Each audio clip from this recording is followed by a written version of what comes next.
Trace at the 40. Look at that move. Look at Trace go. Oh, my goodness. What a gear. He comes down to this in his car end zone. Intercepted. McPherson. And Cincinnati is heading to the Super Bowl. Cross here. Mixon's going to throw. Open man. Caught. Higgins. Touchdown. Drives. Touchdown. Joe Burrow has his first rushing touchdown of the season.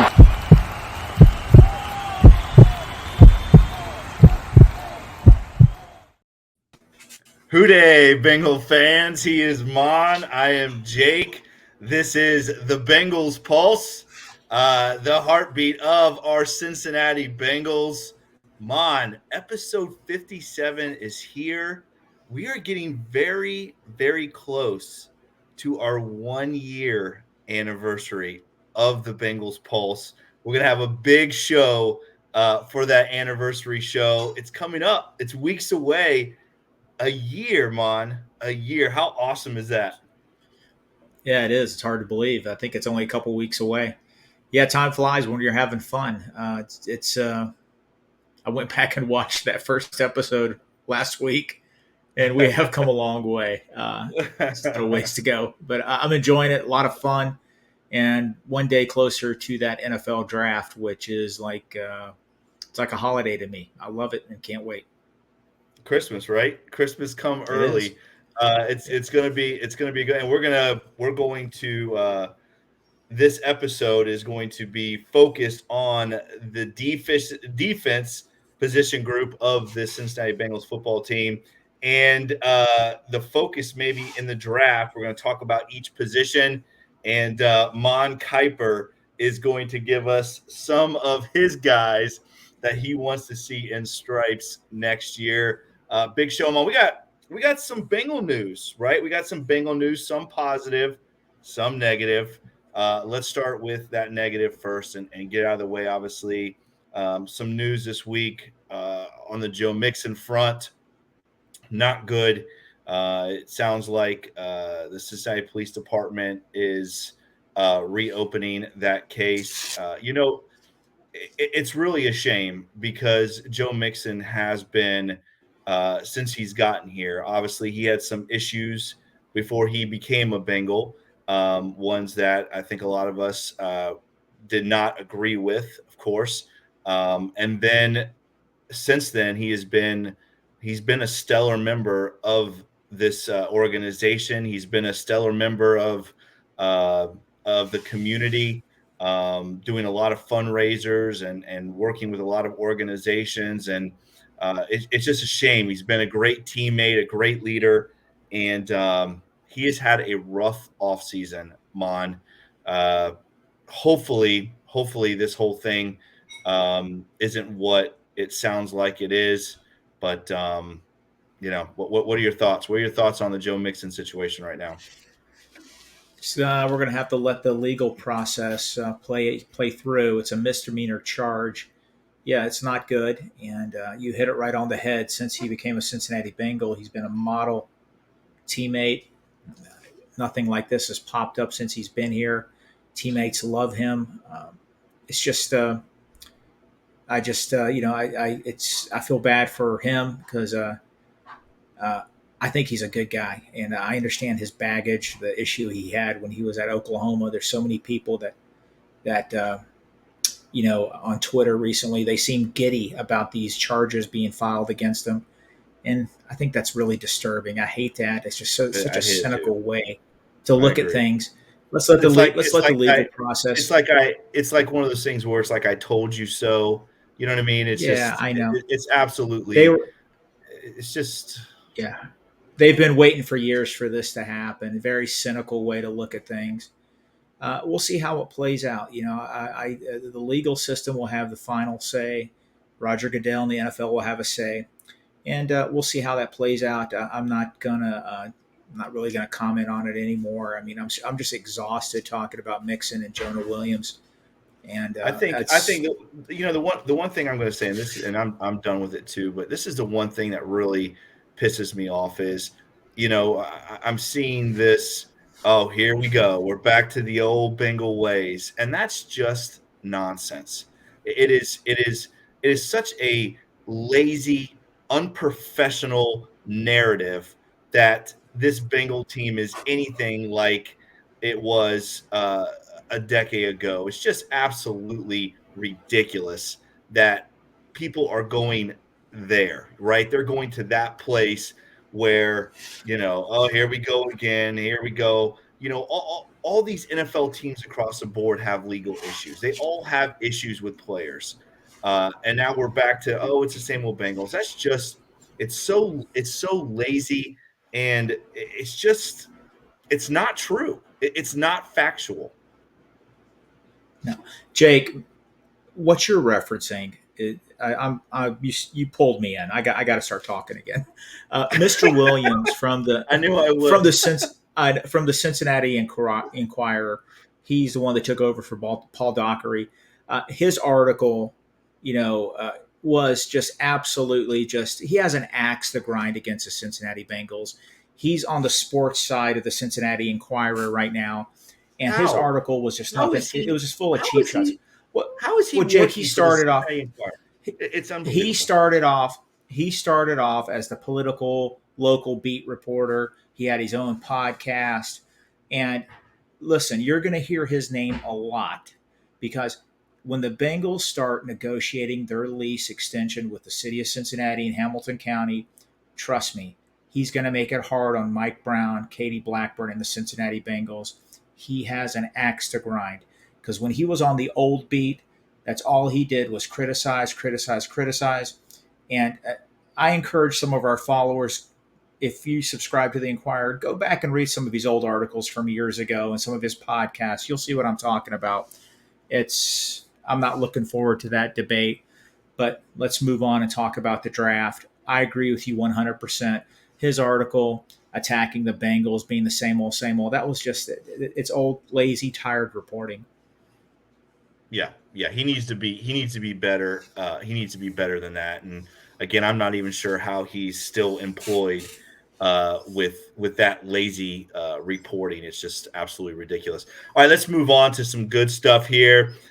Today was kind of an interesting day, right? Our guy Zim, who is in the know, right? He's got the connections. He threw us out a tweet that kind of erupted Bengals Twitter, saying that number five is possibly signed. So number 5 obviously being T. Higgins. Again, I don't want to be I told you so guy, but I said from the beginning that this Bengals organization was going to sign T. Higgins. I got all this trade stuff. No way, Jake. They're trading them. They can't afford all this. This Bengals organization is going to get it done because of the Joe Burrow effect. T. Higgins' mom then retweeted and threw a little crazy eye, googly eye, like maybe watch out for something. Could be very interesting 24 hours in Bengaldom. If this breaks this week, Maan, what an incredible job by this Bengals organization if they have re-signed T. Higgins. Yeah, that would be simply amazing. I wish it would break right now so they could take the steam away from the Ravens signing Beckham. Oh God, No, we'll get into that. I know we'll get to that in a minute. But when the Zim sent that out, again, it's coming. He didn't know exactly when it was going to be signed, but pretty much from reliable sources, because Zim is connected, that it's coming. It's coming soon. You mentioned his mom, and there was another website that has 60, 70,000 followers that has tweeted out something like big news is going to happen within the next 24 or 48 hours in Cincinnati, and they're insinuating it's going to be the Higgins deal. Great. You know what? He's arguably, I'm not going to say he's better than Chase, but some parts of his game are better than Chase, I think. And I'm glad he's going to be a Bengal because he's part of the big three: Burrow, Chase, and Higgins. And the Cincinnati Bengals are hopefully going to have him for another 4 to 5 years. I think it's very hard to compare the two. I think they're both elite receivers. They both bring a little something different to the table, and they're both top 10 receivers in my book. And I don't even think it's close. I think there's no doubt in that. So what an incredible, incredible get if this goes down.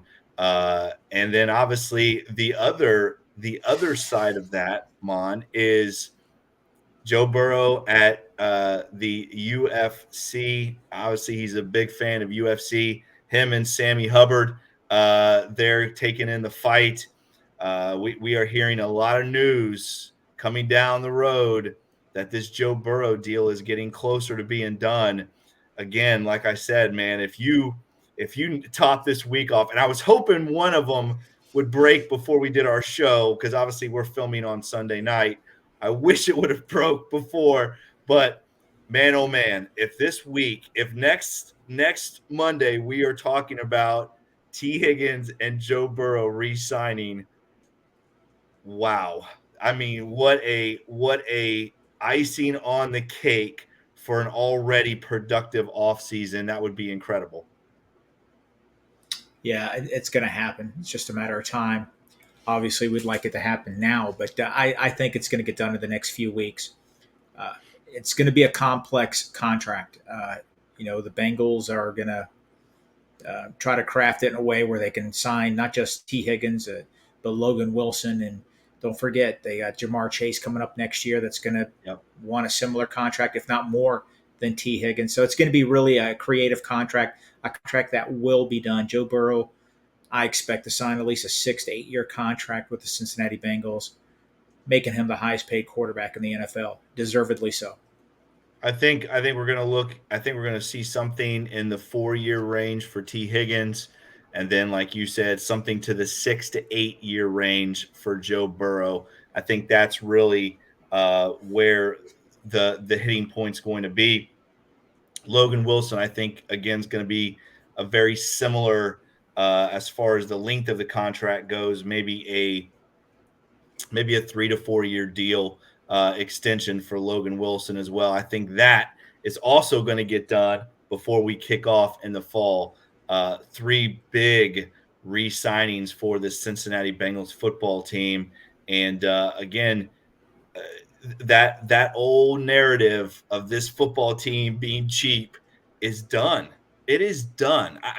I don't even understand how people can still talk about that when this team has done such an incredible job in free agency and re-signing their own, and they have just done an incredible job of putting this roster together and keeping the majority of it together.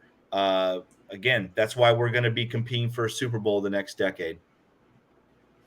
Yeah, you know what? I'm gonna just let the talkers talk. I'm just exhausted by them. We are absolutely. I know I'm in Bengaldom. I know where we're headed. We're moving up, and if they want to keep on using these old narratives, poverty franchise, this blah blah blah, let them. They know it's not true. We scare them. They know the Cincinnati Bengals are for real, and we're going to be relevant in contention for the next 10 years. So the other news that broke, I just got to talk about it because what a clown show up in Baltimore.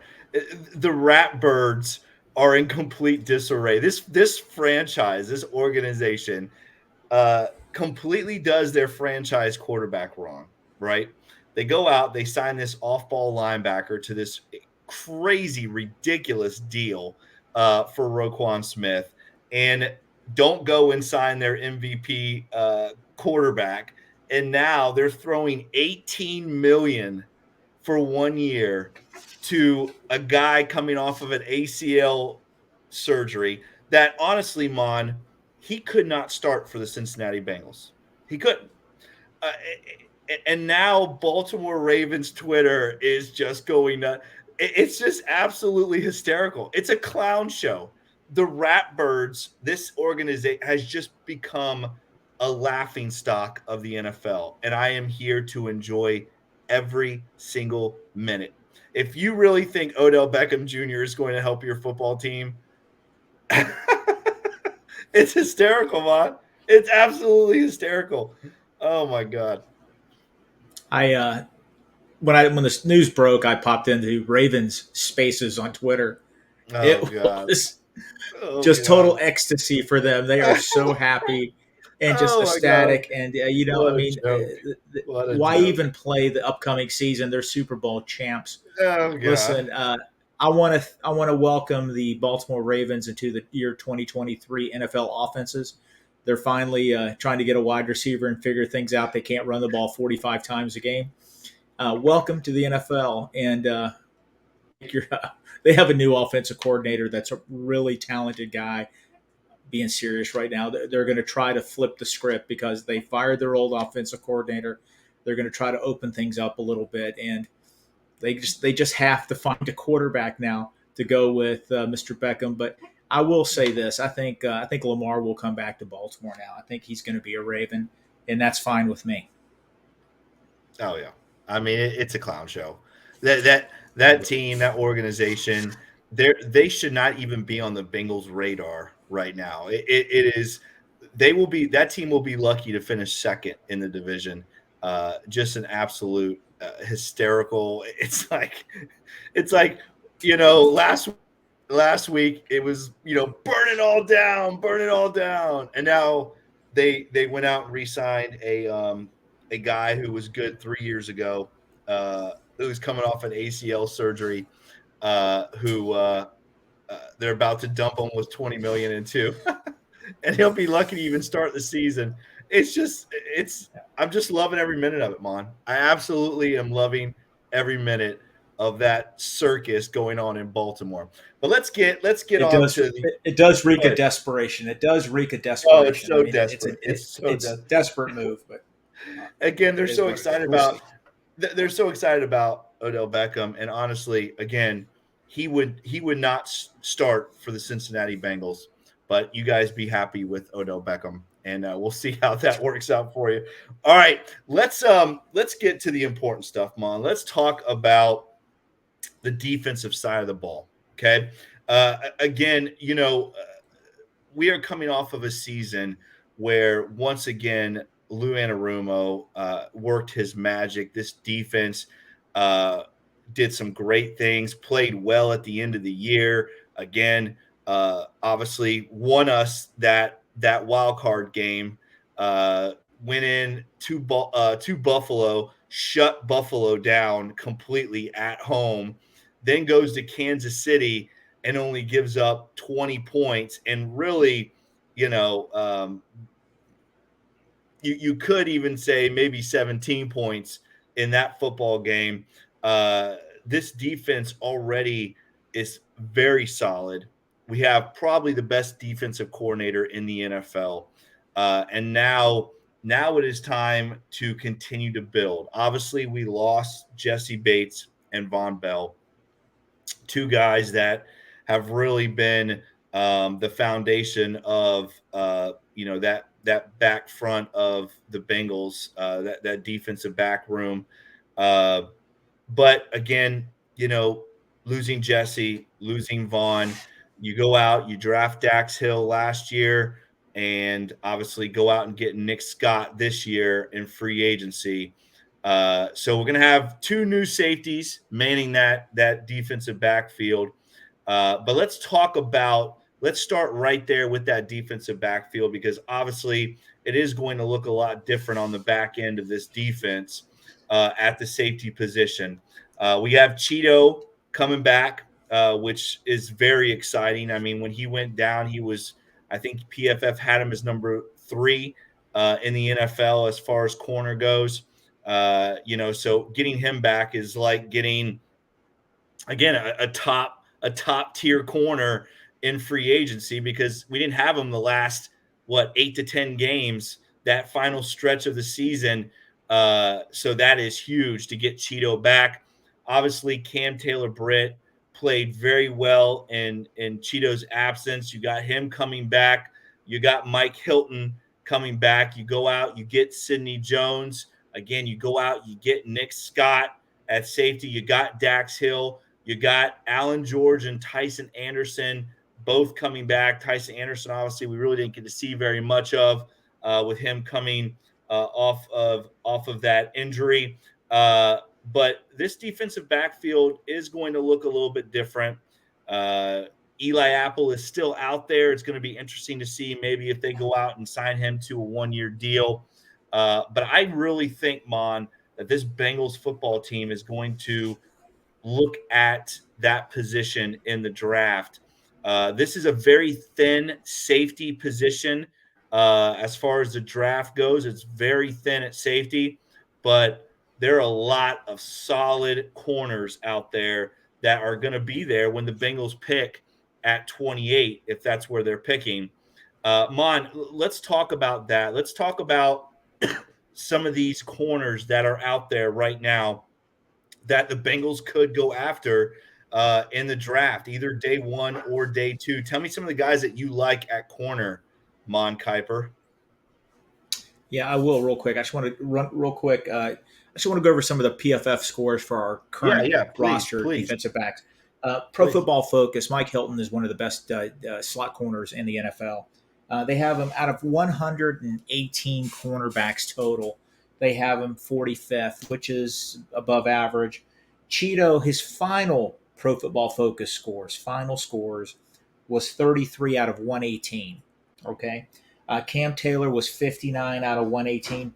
Nick Scott, I know we're high on him. He's still developing. It was his first year as a starter. He was 78 out of 88 at safeties. At the safety spot, he's going to be working under Lou Anarumo, expert defensive back coach. I expect that number to improve dramatically. Dax Hill did not have enough snaps at safety to get a rating, but I believe our starters are solid. We do need some depth. I think Alan George could develop.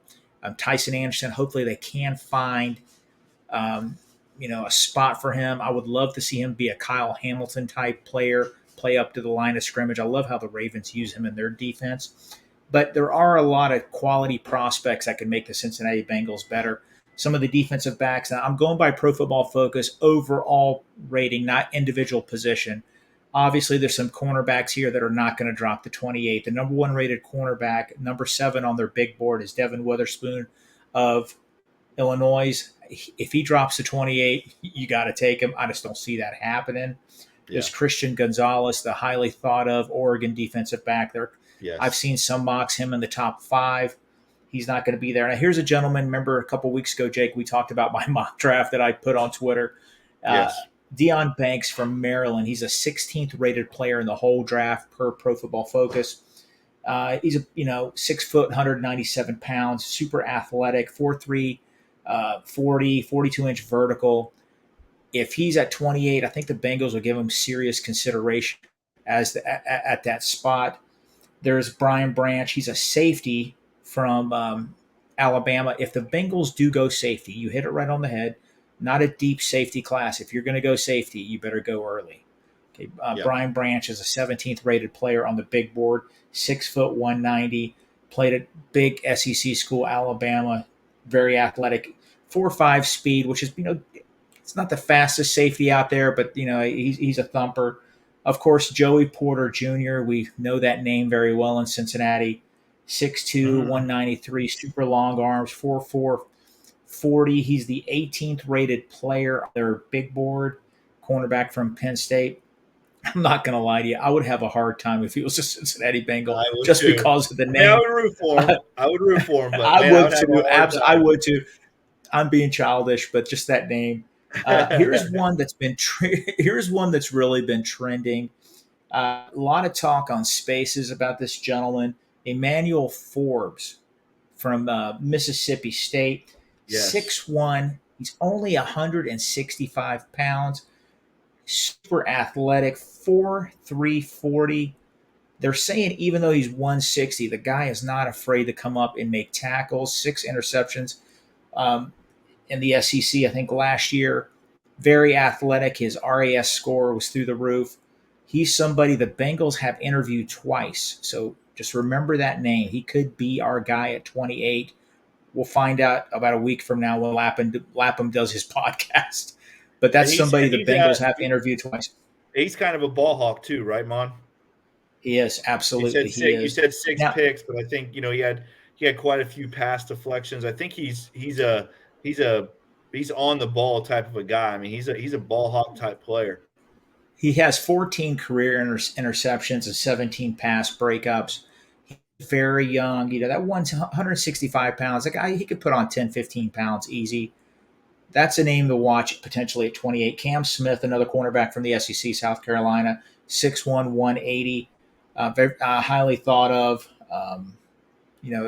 Pro Football Focus says his instincts are through the roof. Very athletic. That's another guy maybe in the second round if he drops. There's a cornerback from Miami, Tyreek Stevens, 6 foot, 200 pounds, 4'4", 540. Very athletic. I like that. He's a pretty big guy for a corner. Here's another name that's been mentioned a lot on Twitter and the Twitterverse. Julius Brents from Kansas State. He's 6'3", 198. The knock on him, he's not overly fast. He's 4.53. People want him in the 4.4 range at cornerback, but he's very long, 6'3", and his very explosive. His broad jump is through the roof, one of the best at the combine. That's a name to look for in the second round. Julius Brents from Kansas. Garrett Williams, another cornerback. He tore his ACL last year at Syracuse. If he didn't have that ACL injury, he would probably be a top 30 pick. Somebody to look for. If you draft him, you might have to put him on the PUP, but that's a name to look for. Garrett Williams, he's 5'10", 192, did not work out due to that knee injury. There is a lot of options out there. It's a very deep cornerback class, not a deep safety class. Hodges Tomlinson from TCU, short arms, not the biggest guy. He's 5'8", 178, but they say he's the best slot guy in this draft. He's another Mike Hilton clone. That's another person that they could consider. Antonio Johnson, another safety, potential second-round pick from Texas A&M. Big guy, 6'2", 198. Those are some of the top defensive backs in this draft. Well, and I think for the Bengals too. I mean, I think this is a position that we definitely need to go out and get a young guy that can be groomed. I think this is the time to do it. We've talked about this before, this Bengals roster. It's a Super Bowl roster already. Go out and get best player available. If the best player available is sitting there and it's one of those top-tier corners, go out and get them. Develop them.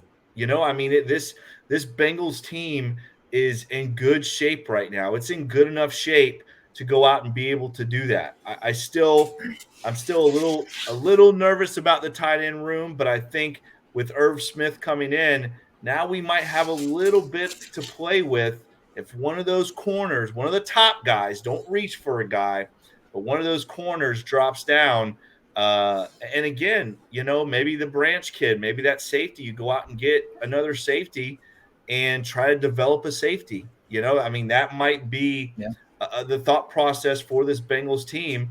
It's going to be very interesting to see what this Bengals team does at 28. But I do think that the other thing we need to look at is the possibility of this Bengals team maybe still bringing in a vet, either at corner or either at safety. We could see another vet coming in, depending on how the draft kind of plays itself out. There are a couple still out there, some veteran guys that would fit very well on this Bengals roster. Yeah, cornerback, defensive back is one of the biggest needs, I think, going into the draft. Hilton, Awuzie, and Cam Taylor-Britt, I have no problem with them. And like I said a few minutes ago, if one of those guys go down, it's going to be tough. We're going to need some young talent there to come in and potentially be a Cam Taylor-Britt like he was last year. And don't forget, Cheeto only has one more year left on his contract also. So that's a big unknown. I expect them to pick a cornerback very early in this draft and potentially two in the whole draft. And I agree with you. I still expect Eli Apple to get serious consideration to get put back on the roster with a 1-year deal. Well, and Mike Hilton's is coming up too, right? I believe so. He signed a 3-year contract, so at the same time as Cheeto. So they're going to be looking for, they draft a year ahead. So I expect at least 2 defensive backs in this draft. Well, I think for sure, I think we will see that this Bengals team is going to try to restock this DB room. Again, I honestly I hate that this is a very thin safety draft, but I do think the Bengals are in a situation right now where they need to go out and get another veteran safety. I really do believe that. I think that would be a very smart move right now is to go out and find a guy that you can get, uh, a even if it's a 1 year deal, get another vet guy in here because to me, that corner room is more solid than the safety room right now. I think the safety room is a little bit thinner.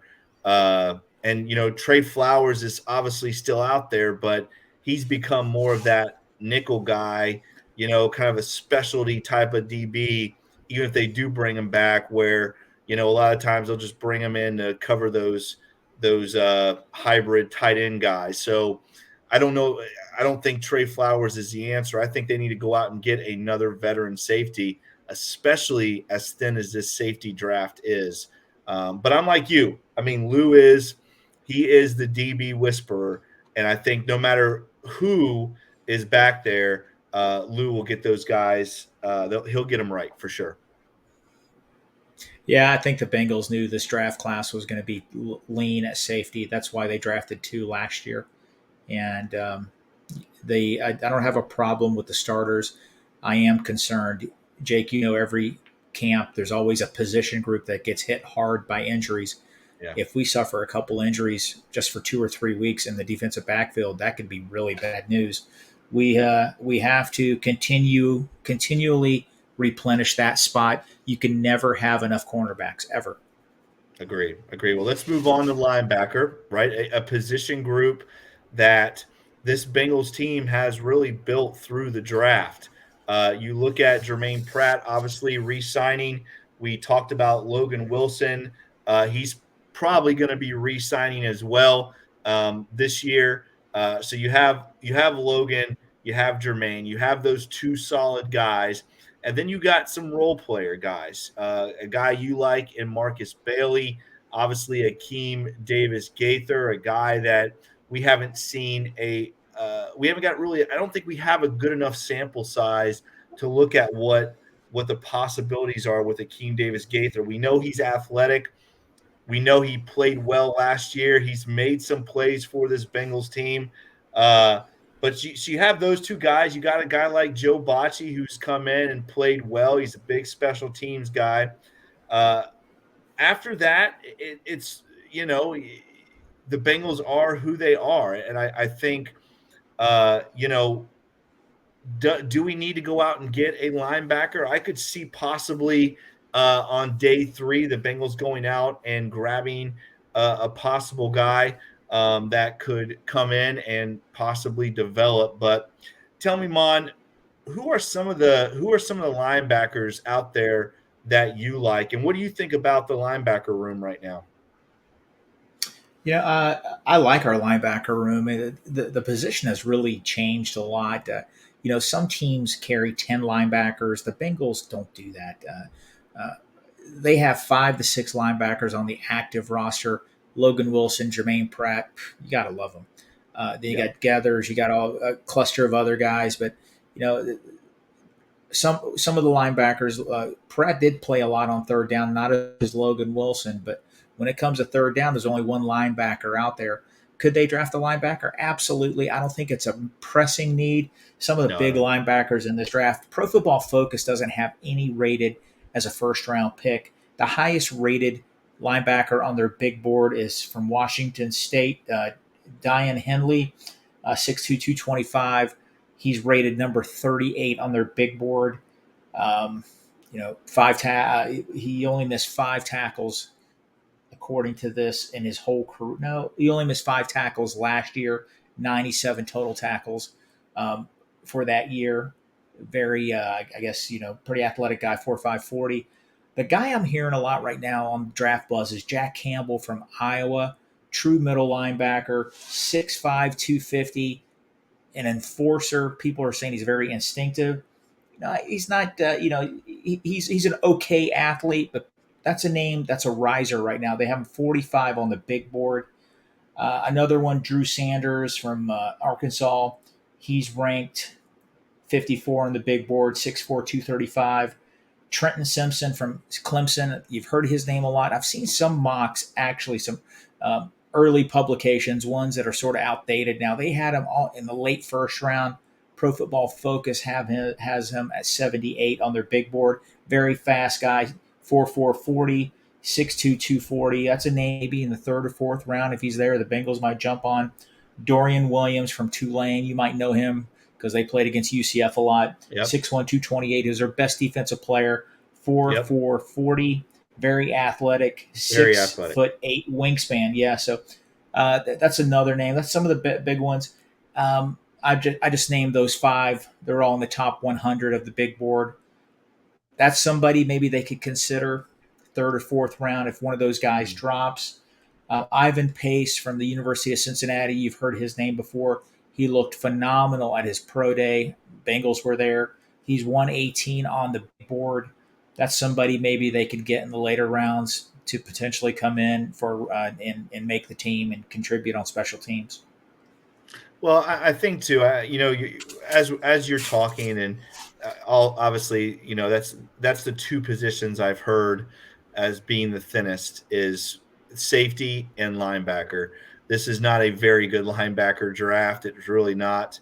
Again, too, the NFL is kind of going a different way as far as defensive schemes and what teams are running now. Obviously, there's so much throwing the football and so much spreading out these defenses. So you have to have a lot of lean, athletic guys, long guys, whether they're coming off the edge or they're in that slot corner, nickel, outside, whatever.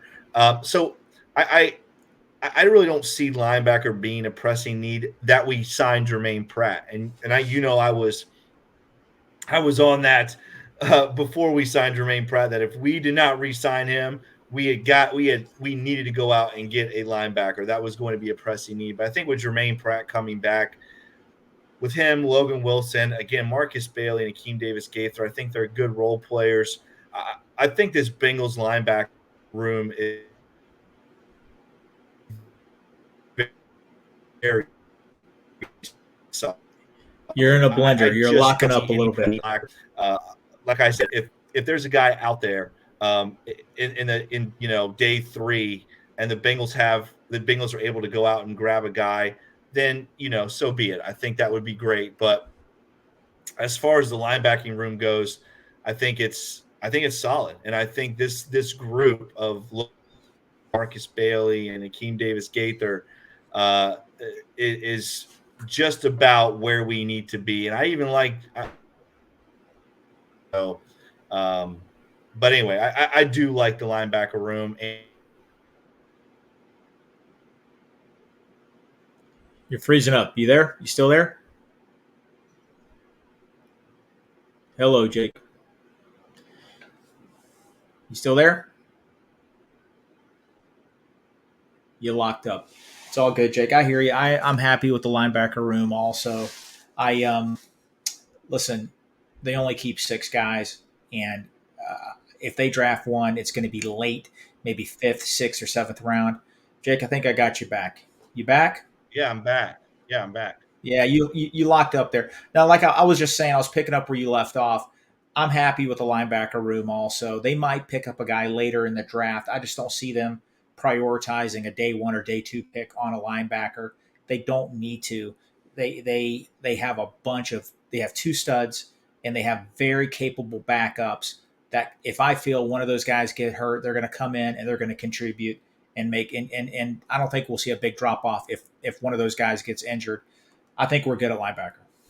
I do too. And like I said, I'm not sure what it caught me saying, but with re-signing Jermaine Pratt, I think now that becomes okay. I just think that makes this linebacker room now where the Bengals don't have to go out and reach for somebody. If there's a guy day 3, go out and get him. All right, let's hit up probably the deepest room on this Bengals football team, and that is the defensive line room. Again, this Bengals team is bringing back their entire defensive line from last year, which I think to me is just absolutely incredible because it's one of the best parts of this Bengals roster.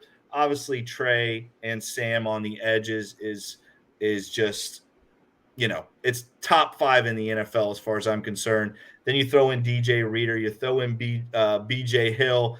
Again, that front 4 right there. I think 30 teams in the NFL would take that front 4 right now, except for maybe the 49ers and maybe the Philadelphia Eagles. Besides that, I think that's one of the best front 4s in the NFL.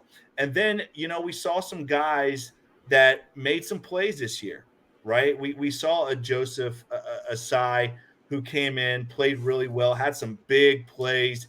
Again, we're not going to harp on what happened at the end of the Kansas City game because I don't want that to take away from the season he had. But Joseph Asai, Cam Sample, Zach Carter, a guy that we drafted last year, both played big roles. Inside, you have Josh Tupou, who, again, is a guy that has played a lot of snaps for this Bengals team. A guy that we drafted last year that didn't get a chance to play, in Jeff Gunter. Going to be very interesting to see how Jeff Gunter fits into this room and if he's a guy that may stick on this team. We go back inside and we look at Jay Tuafeli, who was one of those 3 guys that we brought in the beginning of last year, who ended up playing quite a bit of snaps for this team. And then you go out and you get Terrell Basham, a primary edge rusher, passing down type of guy. This defensive line, Mon, is pretty damn solid. Again, I think my only piece is maybe we can find a guy that can bring some pressure from inside. And we talked about that last year and the year before, is getting some pressure from the inside of that defensive front. But I think besides that, Mon, this defensive line room is pretty damn solid. And I don't see how the Bengals go out and reach for a guy to try to upgrade this room. I think it's solid where it is. But you tell me, what do you think about this defensive line room? It's very solid. Listen, I forgot to add one thing about the linebackers. I wanted to go over the PFF grades for our 2 starters. Okay. Logan Wilson, out of 81 linebackers that started, that are charted by Pro Football Focus, Logan Wilson was rated 16th. Jermaine Pratt was rated 11th. That's how good our linebackers are. That's upper tier. Upper. Yes. Okay. Back to the defensive line real quick. Yes. Our starting defensive line is obviously one of the best. They're paid as one of the best also. Second, third highest paid defensive line in football, deservedly so. DJ Reader, Trey Hendrickson at the tops of their position, Sam Hubbard, BJ Hill. They're all phenomenal. Out of 119 defensive linemen, Sam Hubbard came in 42nd in the NFL. Trey Hendrickson came in 15th in the NFL. DJ Reader, out of 127 defensive tackles, came in 6th. Okay? BJ Hill came in. Not to me. DJ, to me, still, that's the one I would look at for PFF to say you are wrong, PFF, because he's got to be top 2. There's no doubt. But that I hear what you're saying. But that's an elite grade. And absolutely. BJ Hill came in 37 out of 127. Every one of those guys I just mentioned are paid over $10 million a year, and for a reason. They are phenomenal. They are, and deservedly so. The depth is the key. Zach Carter was drafted to replace Larry Ogunjobi. It wasn't fair to say, we couldn't really expect him to jump in and be a Larry O. He struggled a little bit, but he did improve towards the end of the year. His Pro Football Focus score isn't very good, but I don't think it's fair to him because his last 5 or 6 games, I think we saw what Zach Carter can be. Osai, the same thing. Osai, the last 6 or 7 games, I think you can make an argument he's one of the better defensive linemen on the team, putting constant pressure. This is something you said last year. We need to turn those pressures into sacks. You said that on numerous occasions. I agree with you. Jeff Gunter, it'd be interesting to see how he develops. Terrell Basham has 11 career sacks. We signed him last week. Josh Tupou, I've always liked a lot. I think he's been a consistent NFL player. They had him rated 78 out of 127, which is respectable. That's in the Jonah Williams area, I guess. I'm being funny. No, he's average, but You said you were he's a not going to solid bring up player. that name. I know. I don't want to. You could not help yourself. I was really impressed with J. Tuafeli when he came in and played. He was a high draft pick of the Jaguars. He looks like that's a guy that you want to keep on. Now, Jake, I'm going to say this right now. I know I've said this in spaces a lot. Some of the guys don't agree. When you have a highly paid defensive line that's second highest in the NFL, you have to start drafting their replacements. You can't do that the year before. I would not be shocked if they went defensive tackle, defensive line at 28 or 60. It could easily happen. This draft is stacked with them, absolutely stacked. And you want to talk about improving that interior pass rush, they could do it in this draft. Let's go over some of the guys. These are some of the highest rated players on the big board. Obviously, if they make it to 28, there's a lot of really stupid teams in the NFL for not drafting them. But Jalen Carter, the number two overall rated player in the draft, he's not going to be there at 28. If he was, he's a Cincinnati Bengal. Will Anderson, like a Von Bell clone from Alabama, he's the third player in the draft, and he's not going to be a Bengal. Tyree Wilson from Texas Tech, rated in the top 10, another defensive lineman that won't be there at 28. Here's somebody that I have seen mocked to the Bengals. Defensive tackle, Kalijah Cansey, Geno Atkins clone. He's from Pitt, so everybody automatically assumes he's an Aaron Donald guy. Yes. He's a little smaller than them. I think bulk wise, he could, I'm sure he could add some bulk to his frame. 6'1", 280, 4'6", 40 for a defensive lineman. If he's at 28, don't be shocked if the Bengals pull the trigger on it. Lucas Van Ness. This guy is from Iowa. He wasn't a starter there from what I read, but did come in situationally. He did really well. 6'5", 272, very handsome fella. He would give Sam Hubbard a run for his money as best looking guy on the roster. This guy, if he's at 28, I could see the Bengals potentially drafting him. I have seen some mocks where the Bengals pull the trigger and take Lucas Van Ness, a defensive end from Iowa, 6'5", 272. That's what they like in their defensive ends, around that size. It's the same size as Hendrickson and Hubbard, right around that area. Brian Breesy, a defensive tackle from Clemson. Tore his ACL. He's had some injury problems, but when he played at Clemson, he was a beast, 6'5", 300 pounds, interior pass rusher. That's a name to look for potentially.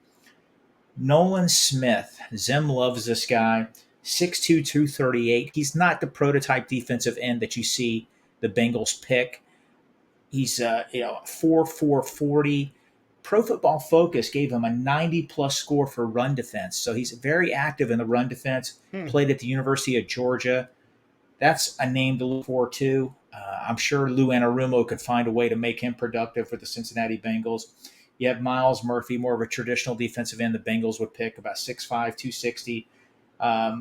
Very fast, long guy. Will McDonald, he's built a lot like Nolan Smith, 6'3", 240, very fast.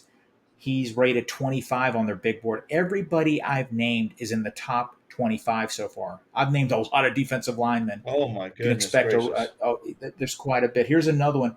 Now, this guy is from Kansas State, 6'3", 255. Felix Uzama.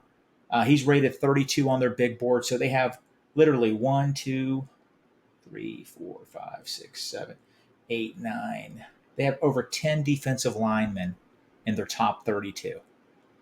That's pretty impressive. It shows you how deep the defensive line draft is. Well, and if one of those guys make it to 28, yeah, you might see it. I mean, if it's best player available, we just talked about that. If it's best player available, and one of those guys drops, and you're right. You could very well see that be the case, and the Bengals go out and get maybe some kind of interior pass rush in this draft. That would be incredible. I'd be very happy.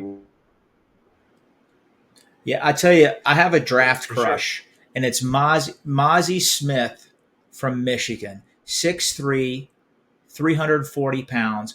His comp is DJ Reader, super athletic. He's a big man, obviously a run stuffer, but they'll say he can give you some pressure. He could give you potentially a few sacks because he's that athletic. They have him rated 33 on their big board. I did see a mock where the Bengals picked him. So, you never know. Like you just said, there's so many quality defensive linemen, 10 to 12 in the first 30 that they have on their big board. That is unbelievable. It shows you how important rushing the quarterback is. Yeah. So well, that's a very deep position, and I can see the Bengals picking somebody there. Yeah, I could too. At least a day two guy, right? It sounds like, as deep as this defensive line draft is, very well a guy falling to them in the second round, or maybe they move up in the second round and grab one of those guys a little bit earlier. But I'm with you. Again, it's best player available as far as I'm concerned. And if one of those top rated guys falls down to the Bengals at 28, man, I just don't see how you pass it up, because I think right now the Bengals are in a situation where now you can create some depth, and they have created this situation by going out and getting Irv Smith, re-signing Jermaine Pratt, going out and getting Orlando Brown. That's how you've created this situation. If you're the Cincinnati Bengals, is going out in free agency and bringing these guys in or re-signing these guys. And now the Bengals have put themselves in a very good situation. I still think there are some positions where there's a little bit more need than others. But again, one of those top DBs, one of those top D linemen, one of those top tight ends, even if one of those top tackles, Maan, fall to 28, I just don't. I see the Bengals could go in a lot of different directions in this draft, and that's a good thing. That's a good position to be in if you are the Cincinnati Bengals. Going to be interesting to see where they go at 28. Yeah. I named all those defensive linemen. There's 6 or 7 more that are rated in the 40s that I didn't name, that some have sneaking up into the first round. I mentioned that Tui Paluto from USC. Yes. I was reading the article about him the other day. Lou Anarumo flew all the way out to California to watch him work out. USC doesn't have a lot of, I heard this on Paul Dehner's podcast. USC doesn't have a lot of defensive studs. So Lou Anarumo flew all the way out just to see basically him. One guy. That's a guy to look out for potentially in the second round. But this defensive line draft is huge. A lot of great players. Well, that's a good thing. Do you think, Mom, real quick before we get out of here, do you think there's a chance the Bengals move up in the first round? Could we see that? I doubt it. I doubt it. I know we don't, but I don't know. I have this feeling. I think the Bengals roster is solid. I don't know, man. If one of those guys is sitting there maybe at 19 or 20, going to be interesting to see if the Bengals move up to go get their guy. But Jake, it's going to be really interesting. There's a lot of things that we didn't think the Bengals would do, and they have done in the last couple of years. Yeah. So could they move up? They could, but I don't. I think there's a better chance. I think there's a better chance they move up than move back. They cherish their draft picks. They need them. For a team that won 12 games, we do have a lot of needs, and I know it's odd saying that because it's depth. We were pretty depth, but we do, because we've been pretty lucky the last couple of years with injuries. Last year we did have more than the year before, but we do have some needs, like you said, at tight end, cornerback, even potential defensive line replacements. I said this in Spaces, and a lot of people agreed. We lost Jesse Bates this year. It upset some people. We're going to have a loss every year. There's going to be players we absolutely love we can't keep, and we have to start drafting the replacements. I said this last week, I'm saying it again, I'll say it next week. We're going to draft 2 defensive linemen in the first 5 picks. Mark it down, because we have to start replacing those guys. We can't. If Higgins signs, when he signs, not if, when he signs, he will. Chase is definitely going to sign. Burrow. That's over $100 million for 3 guys. 45% of our salary cap on 3 guys. We're going to have to knock these drafts out of the park. We have to, and we have to find money from other areas, and our defensive line is making a lot of money right now. So I just don't want to replace our studs with bums. We have to get some quality guys in the draft, and I think we will. Agreed. Well, Mom, before we get out of here, next week we are going to do our first mock draft. I know you are just beaming with excitement. So looking forward to doing our mock draft next week. Hey, Mon, yesterday you and I got together, watched our Reds completely fall apart in the bottom of the ninth inning, blow a 2-0 lead after Lodolo pitched out of his mind with 12 strikeouts. But today we got one back. Jake Fraley, 3-run double in the top of the ninth inning. So hey, we're 4-4. The Reds are 4-4, Mon. There's no possible way we are going 3-22 this year. We're 4-4, baby. We're right in the mix. That's why I'm wearing the red shirt. That's why I'm wearing this Cincinnati shirt tonight. That was a great game. And I didn't think they were going to come through, and it was refreshing. But hey, it's scrappy. It's scrappy, man. They are scrappy, but I hate to sound like that guy. The wheels will come off. I hate to say that, but I still love him. Positive thoughts, Mon. Positive thoughts. Hey, again, next week, are you ready? Are you ready for your mock draft? I'm excited. I'm excited to see Mon's first mock draft on the Bengals Pulse. I cannot wait to see it. Are you excited? I do 20 a day. What are you talking about? What's another one? You kidding me? That's nothing. All right, guys. If you like this podcast, make sure you like, share, and subscribe to this podcast. Make sure you check us out on all the awesome podcast platforms, Apple, Stitcher, Spotify. Make sure you go on there and give Mon and I that 5-star review. We'd very much appreciate it. And as always, follow us on Twitter at Bengals_Pulse9 and on Instagram, the same without the @ Bengals_Pulse9. And as always, make sure you check out all the awesome podcasts right here on the Wincinnati Podcast Network. Mon, hopefully the next time we are on here, Joey B, T. Higgins are Bengals for a very long time. I'm very excited. We got the Sam Hubbard brace still on. Hopefully this is off next time. Oh, man. What a great week that would be next week. Yeah. Brace is off. T's re-signed. Joe's re-signed. Going to be a great week, Bengal fans. Once again, he is Mon. I am Jake. This is the Bengals Pulse. Hooday, Bengal fans. We will see you next week. See you guys.